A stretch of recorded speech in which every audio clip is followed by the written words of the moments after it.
நன்றி உணர்ச்சியே இல்லாத சூர்யா, கார்த்தி ஏன் அப்படிங்கிறத முழு வீடியோ பார்த்து தெரிஞ்சுக்கோங்க. நடிகர் விஜய் செந்தூர பாண்டி படம் மூலயமா விஜயகாந்த் அவர்களுக்கு பல வகையில் நன்றி கடன் பட்டிருக்காரு.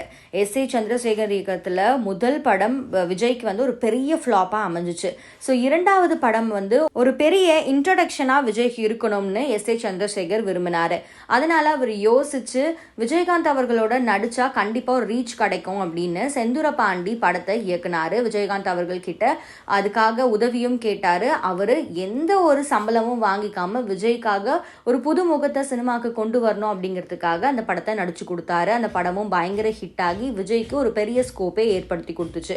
அந்த நன்றியை இன்னி வரைக்கும் மறக்காத விஜய் அவர்கள் நேத்து அவரோட இறுதி ஊர்வலத்தில் விஜயகாந்த் அவர்களோட இறுதி ஊர்வலத்தில் கலந்துக்கிட்டு அவரோட இறுதி அஞ்சலியை செலுத்தியிருந்தாரு. அவர் பார்த்த பார்வைகளும் நீங்க இனிமே இல்லையா, உங்களை நான் பார்க்க மாட்டேனா அப்படின்ற ஒரு ஏக்கமும் அவரோட முகத்திலையும் பார்வையிலையும் தெரிஞ்சிச்சு அப்படின்னே சொல்லலாம். இதெல்லாம் ஒரு பக்கம் இருக்க, நடிகர் சிவகுமார் அவர்களோட வீட்டில் இருந்து ஒருத்தர் கூட இறுதி அஞ்சலியில கலந்துக்கவே இல்லை. சிவகுமார் அவர்களா இருக்கட்டும், இல்ல கார்த்தியா இருக்கட்டும், சூர்யாவா இருக்கட்டும், ஜோதிகாவா இருக்கட்டும், யாருமே இறுதி அஞ்சலி செலுத்தவே இல்லை. அதே சமயம் சூர்யா அவரோட இறுதி அஞ்சலியை வீடியோ மூலமா பதிவு பண்ணியிருந்தாரு. எங்க ஷூட்டிங்ல இருந்திருந்தாலும் கண்டிப்பா நீங்க வந்திருக்கணும் அப்படின்ற மாதிரி ஃபேன்ஸ் இப்ப சில கருத்துக்களை சொல்லிட்டு இருக்காங்க. ஏன் அப்படின்னா, சூர்யாவுக்கு ஒரு பெரிய பிரேக் த்ரூவா இருந்தது அப்படிங்கிறது பெரிய அண்ணா படம் தான். இதுவும் விஜயகாந்த் அவர்களோட படம்.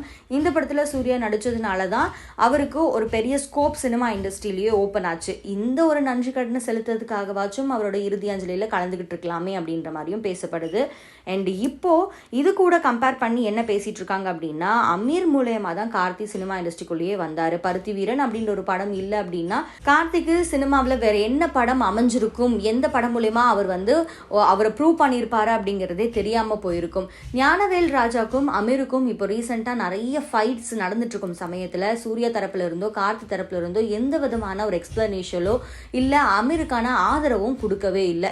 இப்படி நன்றி மறந்த குடும்பமா இருக்காங்களே அப்படின்ற மாதிரியான சில பல கமெண்ட்ஸ் இப்போ வந்துட்டே தான் இருக்கு. இதை பத்தின உங்களோட கருத்துக்களை கீழே கமெண்ட் செக்ஷன்ல சொல்லுங்க.